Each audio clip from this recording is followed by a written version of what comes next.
எதிர்கட்சியை சேர்ந்தவர்கள்லாம் விமர்சனம் செய்யறாங்க. பொறுக்க முடியல அவர்களால்.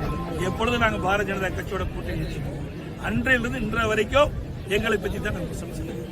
நாங்கள் யாரோட கூட்டணி வைத்தால் எங்களுக்கு கஷ்டமா இருக்குது. இவர்கள் திராவிட முன்னேற்ற கழக தலைமையிலே திமுக, காங்கிரஸ், அதோட விடுதலை சிறுத்தை கட்சி, கம்யூனிஸ்ட் கட்சி, இப்படி பல கட்சிகள் அங்கே கூட்டணி வச்சிருக்கு. அந்த கட்சி தலைவர்களும் எங்களை பற்றி பேசுவதற்கு என்ன தகுதி? அனைத்து இந்திய அண்ணா திராவிட முன்னேற்ற கழகம் எங்களோட கூட்டணி சேர்க்கின்ற விரும்புகின்ற கட்சியோட நாங்க கூட்டணி வைக்கிறோம். அதுல ஒரு விமர்சனம். எனவே அவங்களுக்கு பொறுக்க முடியல. ஏன்னா நாங்க கூட்டணி இல்லைன்னா அவர்களுக்கு எளிதா வரும் நினைக்கிறாங்க. அது ஒருபோதும் நடக்குது.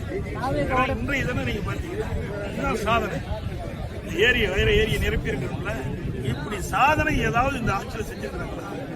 செய்யாட்டி போகுது. அதிமுக ஆட்சியில் கொண்டு வரப்பட்ட திட்டத்தையாவது முழுமையா செயல்படுத்தி மக்களுக்கு நன்மை கிடைச்சிருக்கிறோம். அதுவும் இல்லைங்க. கூட்டணி சேர்ந்துட்டா பாஜகவா அதிமுக கணக்கு விட்டுருவாங்க. டிடிவி தினகரன் ஒரு கற்பனையான ஒரு கட்சி. இதெல்லாம் ஒரு கேள்வி கேட்கலாம். அவர் ஒரு கட்சி, அவர் ஒரு விமர்சனம் முன் வச்சிருக்காரு.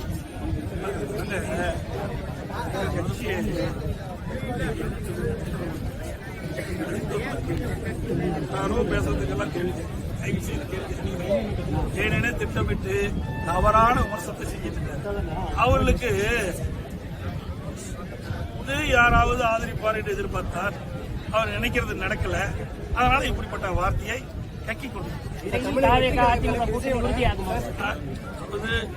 இந்த கூட்டத்துக்கு வருமா அந்த கூட்டத்தில் நாங்க ஏற்கனவே ஒவ்வொரு முறையும் நீங்க இப்ப 2019 நாடாளுமன்ற தேர்தல், 2021 சட்டமன்ற தேர்தல், 2024 நாடாளுமன்ற இந்த தேர்தலாம் பாருங்க.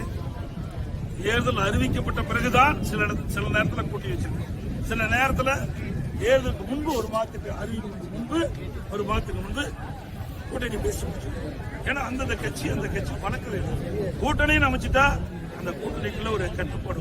அதனால இங்க கூட்டணி சேர இருக்கின்ற கட்சிகள் எல்லாம் சுதந்திரமா செயல்பட்டு அவரோட முன்னேற்ற கழக தலைமையில் அமைக்கப்பட்ட கூட்டணி எல்லாம் இன்றைக்கு அவர்கள் சுயமா செயல்பட முடியாது, சுதந்திரமா செயல்பட முடியல.